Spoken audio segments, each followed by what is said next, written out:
பார்த்தீங்களா? நேற்று பெருமாள் கோயிலுக்கு வந்தேன்னா சொர்க்கவாசப்படி திறந்துருக்கும்னு நினச்சிட்டு வந்தேன். பார்த்தா சாமியெல்லாம் நல்லா தரிசனம் ஆச்சு. சொர்க்கவாசப்படி 12 மணிக்கெலாம் க்ளோஸ் பண்ணிட்டாங்க. அதனால் சொர்க்கவாசப்படியில் போக முடியலன்னொடனே நாளைக்கு 4 மணிக்கா வாங்கம்மா சொர்க்கவாசப்படி திறந்துருக்கும்னு சொன்னாங்க. அதனால இன்றைக்கி சனிக்கிழமை நான் கிளம்பி வந்திருக்கேன். சொர்க்கவாசப்படி உள்ள கண்டிப்பாக போய் தான் நான் வருவேன். அப்போ போகும்போது உங்களுக்கு கண்டிப்பாக வீடியோ உண்டு.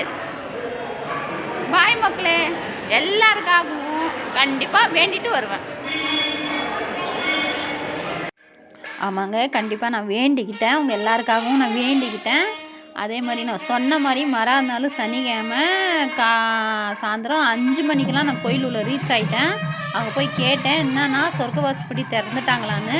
இல்லைம்மா, கரெக்டான டைமுக்கு தான் வந்துருக்குறீங்க, 6 மணிக்கு தான் திறப்பாங்க, நீங்கள் போய் தரிசனம் பார்த்துட்டு அப்படியே போனீங்கன்னா கரெக்டாக சொர்க்கவாசப்படி திறந்துருக்கோம். நாங்கள் அதே மாதிரி உண்மையாலுமே கரெக்டாக நாங்கள் தரிசனம் பார்த்துட்டு நாங்கள் போனோம். கரெக்டாக கடவுள் சொர்க்கவாசப்படி திறக்க கரெக்டாக நின்றுட்டு இருக்கிறாரு.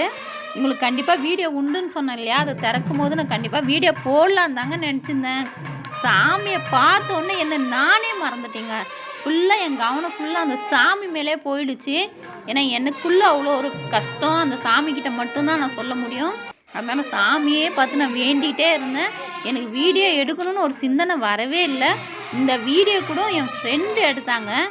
அவங்கக்கிட்ட இருந்து எடுத்து தான் இப்போ உங்களுக்கு வாங்கி நான் போட்டு இருக்கிறேன். ஏன்னா நான் சொர்க்கவாசப்படி திறக்கும் போதே வீடியோ எடுக்கணும்னு ரொம்ப ஆசைப்பட்டவங்க எல்லாருக்கும் காட்டணும்னுட்டு என் கவனம் ஃபுல்லாக சாமி மேலே போனதுனால என்னால் இங்கே எடுக்க முடியல.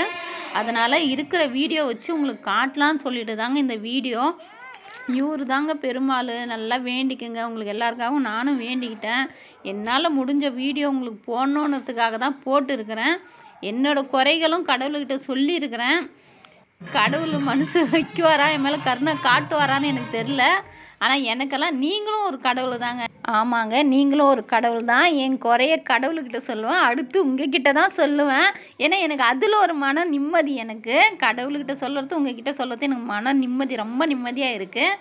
அதனால தான் உங்ககிட்டே நான் சில நேரத்தில் புலம்புவேன். அந்த மாதிரி தான். ஆமாங்க, ரொம்ப நிம்மதியான நீங்களும் எப்பவுமே திருக்கோயிலூர் போனால் உலக அளந்த பெருமாள் கோயிலுக்கு போங்க. போனீங்கன்னா உண்மையாலுமே இந்த சாமி பார்த்தாவே நிம்மதி வந்துடுது. எல்லாருமே அது இதுன்னு வேண்டக்கூடாது. சாமிக்கிட்ட எதுவும் எதிர்பார்த்து போகக்கூடாதுன்னு எனக்கு ஒரு மெசேஜும் வந்துச்சு. சாமிக்கிட்ட என்னத்தங்க எதிர்பார்த்து போவோம்? நம்ம மன நிம்மதியை தான் எதிர்பார்த்து போவோம். அது ஒன்று கிடைச்சாவே போதாதா?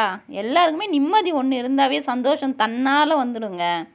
அதுக்காக தான் கடவுள்கிட்டே போகிறது. நான் மீதினா சொத்து கொடு சுகம் கொடுனா கடவுள்கிட்ட நம்ம போகிறோம். ஆண்டவா எனக்கு மன நிம்மதியை கொடு கடவுளே அப்படின்ட்டு தான் போகிறோமே.